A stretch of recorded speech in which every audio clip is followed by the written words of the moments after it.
He has a name, a story, a wound. For decades, tourists stopped in front of his glass case at a curiosity shop in Seattle. They read the card. They looked at the hole in his abdomen. Some of them took photographs. His name was Sylvester. He was a gunslinger. He got into a card game in a desert saloon somewhere in the American Southwest, around 1895. Someone accused someone of cheating. Guns came out. Sylvester took a bullet to the stomach, staggered out into the desert heat, collapsed, and slowly mummified under the sun. That was the story. Every part of it was wrong. The body still exists. That part is real. He's in remarkable condition for a man who has been dead for well over 100 years. His face is preserved. His mustache is still visible. His fingernails are intact. The shape of his ears, the line of his jaw, all of it held. But preserved is not the same as natural. And the moment scientists began examining the body closely, the legend started to crack. It started with the wound. The hole in his abdomen was the centerpiece of the story. Proof, physical evidence you could point to. A gunshot wound right there, in the stomach, exactly where the legend said. But the wound didn't look right. A real gunshot wound, even from a century-old firearm, leaves a specific kind of damage. The tissue tears. The entry point is irregular. The shock of the bullet moving through flesh creates a jagged, asymmetric hole. And if the bullet stayed inside, there would be traces, bone fragments, metal residue, evidence of the impact moving through the body. This hole had none of that. It was perfectly round, smooth at the edges, uniform all the way through.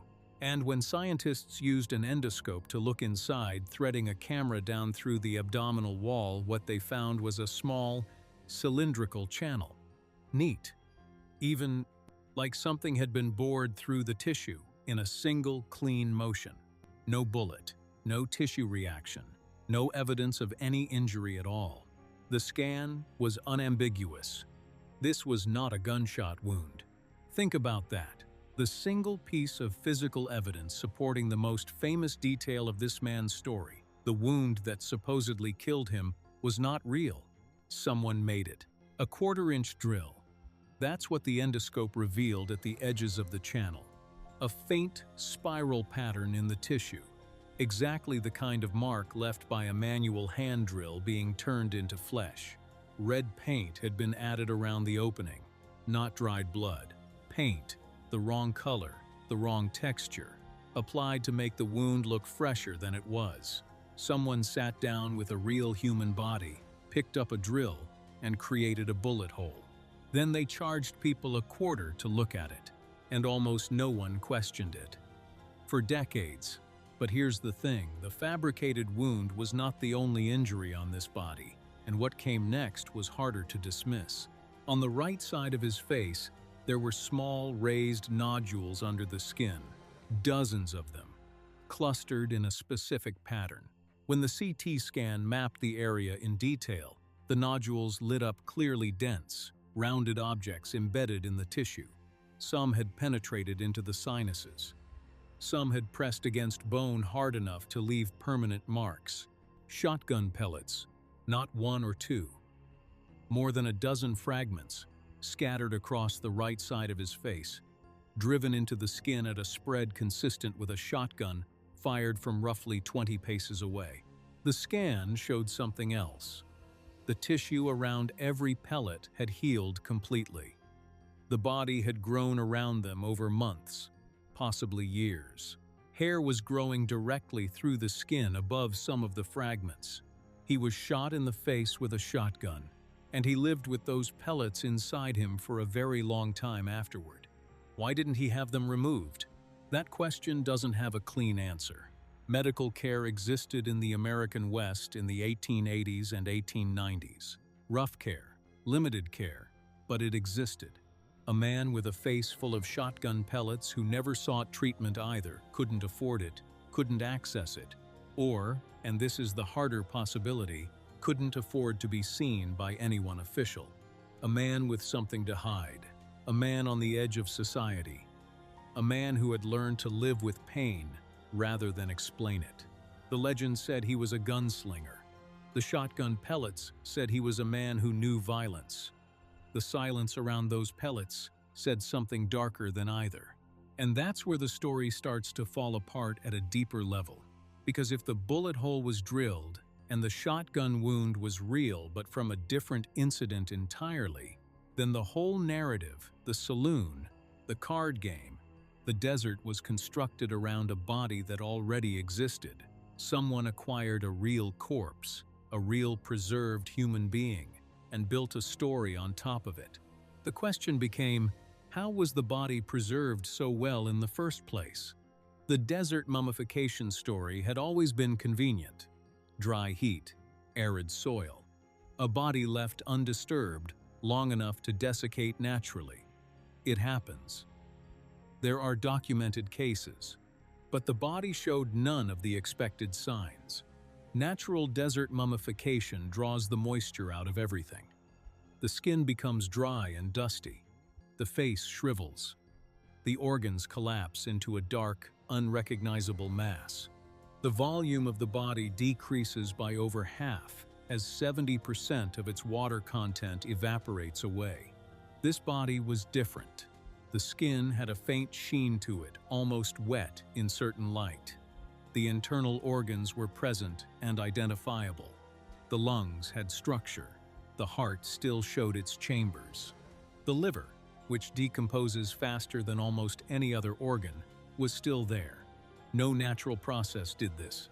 A scan of the lower legs detected a significant concentration of a specific element in the tissue. Reading was off the scale for what should have been there. It spiked immediately, climbing higher than anything else in the sample. Arsenic. The body was saturated with it. Arsenic was used as an embalming agent in the United States from roughly the Civil War era until it was outlawed around 1900. It was cheap. It was effective. It preserved tissue with unusual quality. Funeral directors used it widely injected through the femoral arteries, pumped through the body's circulatory system, replacing the blood with preserving fluid. Examination of the body confirmed injection points in both upper legs. Classic arterial embalming technique. The procedure had been done correctly, thoroughly, by someone who understood exactly what they were doing. This was not a body preserved by accident. This was a body prepared by a professional. The arsenic dating is precise.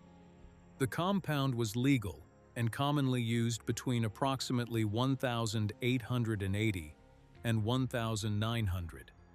After that, it was replaced by formaldehyde, which means this man died and was embalmed within that 20-year window. Someone paid to have this done. Someone made a deliberate decision to preserve this body and keep it intact. The question is why? In the late 19th century, there was an industry built around exactly this kind of thing. Traveling sideshows, curiosity exhibitions, tent displays where people paid a few cents to see something strange or shocking or hard to believe. Two-headed animals, unusual specimens, and occasionally mummies. A professionally embalmed corpse was valuable in that world. It was a real object. Authenticated strangeness. Something you couldn't fake. Except you could fake the story attached to it. The formula was simple. Take a real preserved body. Give it a name. Give it a death. Make that death as dramatic and as specifically American as possible. The Old West was already a myth by the 1890s. Buffalo Bill was touring Europe with his Wild West show, while the actual frontier was closing. The gunslinger legend was a product, a commercially viable piece of nostalgia that people were already paying to consume. Someone looked at this body and saw an opportunity. The drill went in, the red paint went on, a card was written, and Sylvester the Gunslinger was born. Most people who stood in front of that glass case never questioned it, would you? But the body was still telling its own story, and the last chapter of it was the hardest.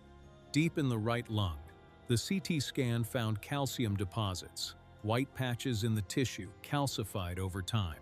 The airway showed signs of fluid accumulation. These are not the lungs of a man who was shot. These are the lungs of a man who was sick. The calcium pattern in that specific location, in that specific distribution, points toward one diagnosis above others: tuberculosis. A disease that was killing people across the American West in significant numbers during the 1880s and 1890s. A disease that was slow, grinding, and merciless. That damaged the blood vessels in the lungs progressively until one of them ruptured, flooding the airways with blood in a sudden, violent hemorrhage. It must have been a terrible way to die. And tuberculosis is not a disease you typically get living alone in the desert. It spreads in close quarters, crowded rooms, shared air, poor ventilation. The places where tuberculosis moved most easily in that era were the places where people had the least control over their own circumstances: boarding houses, workhouses, prison. The evidence suggests, and it can only suggest, that this man may have died in custody, sick, alone, unclaimed by anyone who knew him. His body left without a name attached to it, without a family to arrange burial, without anyone to notice he was gone. A coroner or a funeral director takes possession of an unclaimed body. An embalmer with a commercial eye sees something worth preserving. A showman sees something worth selling, and the rest followed. He didn't die in a saloon. He didn't stagger into the desert. The bullet wound was drilled into him after death. The name Sylvester was given to him by someone who needed a product, not a person. No bullet, no desert, no gunfight, just a man who died sick and alone, in a place where no one wrote his name down. And a story that grew over his body like something planted in soil that wasn't its own. The old curiosity shop in Seattle is still there. Sylvester is still on display. He still has the same name, still has the same wound. The glass case is still there. The tourists still stop and read the card. Most of them still believe it. The forensic evidence tells a different story, one that is quieter, smaller, and much sadder than the legend. A sick man, a borrowed name, 100 years behind glass in someone else's narrative. We know what killed him. We know how his body was preserved. We know, roughly, when he died. We do not know who he was. The legend gave him everything: a name, a reputation, a death worth remembering. The kind of death that made strangers pay a quarter to stand close to him. The truth gave him nothing, not even his own name. He's still there, behind glass. And the man inside the story, the real one, the sick one, the unnamed one, has been waiting more than a century for someone to notice he was missing.